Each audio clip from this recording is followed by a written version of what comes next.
नमस्कार, lead India के इस वीडियो में आपका बहुत बहुत स्वागत है। दोस्तों, मैं हूं एडवोकेट सुभाष सिंह और इस वीडियो में मैं अपने एक दर्शक का सवाल लूंगा। सबसे पहले आइए उनका सवाल सुनते हैं। नमस्कार सर, मैं सृष्टि बात कर रही हूँ लखनऊ से।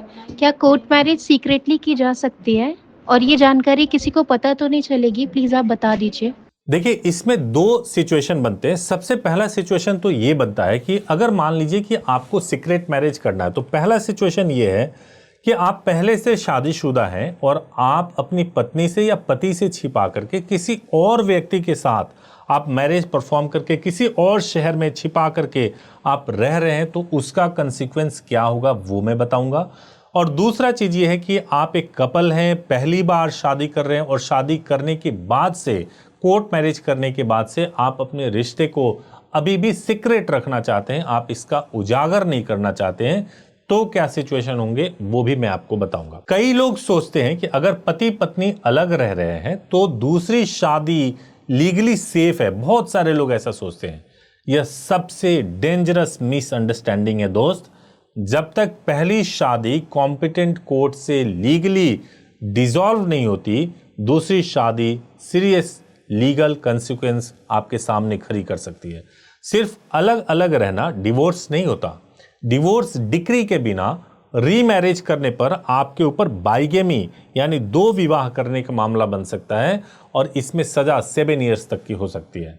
क्रिमिनल कंप्लेंट्स हो सकता है, मेंटेनेंस डिस्प्यूट हो सकता है, प्रॉपर्टी डिस्प्यूट हो सकता है, सोशल कॉम्प्लिकेशंस बढ़ सकते हैं। अगर पहली शादी हिंदू मैरिज एक्ट के तहत हुई है तो बिना डिवोर्स के दूसरी शादी पूरी तरह से इनवैलिड मानी जाती है, चाहे आप दूसरे शहर में ही क्यों ना रहते हो। इसके साथ साथ बीएनएस 2023 के तहत चीटिंग, कंसीलमेंट और फ्रॉडुलेंट मैरिज सर्कमस्टांसेस में क्रिमिनल लायबिलिटी भी उत्पन्न हो सकती है। कई बार पहली स्पाउस कंप्लेंट देकर के क्रिमिनल प्रोसीडिंग्स शुरू कर देती हैं, जिससे आपकी नौकरी, पासपोर्ट, वीजा और रेपुटेशन पर भी असर पड़ सकता है।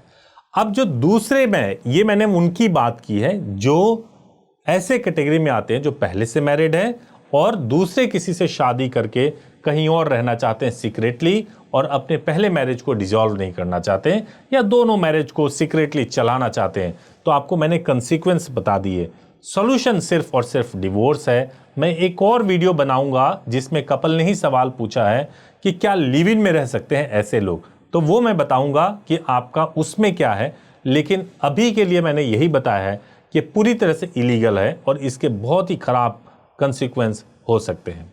अब जो दूसरा सिचुएशन है वो सिचुएशन ये है कि एक जो कपल है वो अपनी शादी को सीक्रेट रखना चाहता है। उसकी कोर्ट मैरिज हो गई है, दो महीने 2 साल के बाद वो डिस्क्लोज करना चाहते हैं, तो क्या होगा। देखिए, सबसे पहली बात यह है कि आप घर से निकलते हैं, आपने रिचुअल परफॉर्म कर लिया, रिचुअल परफॉर्म करके आपने मैरिज को रजिस्टर्ड करा लिया और आप चुपचाप अपने अपने घर में हैं।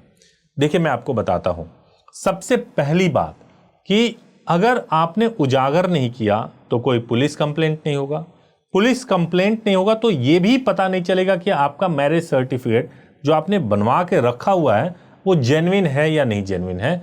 क्योंकि आप सही तरीके से मैरिज करो, ये जेन्युइननेस पता तब चलती है जब पुलिस के पास वो सर्टिफिकेट जाए, और पुलिस जब छानबीन करती है और आपके एडवोकेट भी बताते हैं, हाई कोर्ट में जाते हैं, सुप्रीम कोर्ट में जाते हैं, तो पता चलता है कि आपका सर्टिफिकेट बिल्कुल जेन्युइन है, बस पुलिस वाले परेशान कर रहे हैं। तो सबसे पहला काम ऐसे कपल को करना चाहिए कि अपने मैरिज सर्टिफिकेट को किसी से चेक करवाना चाहिए, या फिर ये एंश्योर करना चाहिए कि जहां से भी मैरिज कर रहे हो वो पूरी तरह से कंप्लीट प्रोसेस हो, यानी मैरिज एंड मैरिज रजिस्ट्रेशन सब कुछ ठीक तरीके से हो जाए। उसके बाद से अगर आप इसको डिस्क्लोज नहीं करना चाहते हैं तो इसमें कोई समस्या नहीं है। 1 साल, 2 साल, 3 साल के बाद जब भी आप डिस्क्लोज करना चाहते हैं, आप दोनों पहले साथ में आए और साथ में आकर के एक साथ अपने पेरेंट्स को थ्रू इंटीमेशन लेटर या through telephone call, intimation letter भी जरूरी है, आप इंटीमेट करें, बताएं कि हम लोग पहले से मैरिड हैं, हमने शादी कर ली है और अब हम साथ में रहना चाहते हैं। आप 3 साल से आप नहीं साथ में रहे हैं, एक छत के नीचे नहीं रहे, इससे आपकी शादी समाप्त नहीं हो जाएगी। इस केस में आपकी की हुई लीगल कोर्ट मैरिज पूरी तरह से वैलिड रहती है और उस पर कोई सवाल खड़ा नहीं किया जा सकता है। Thank you so much for watching this video. Thank you so much.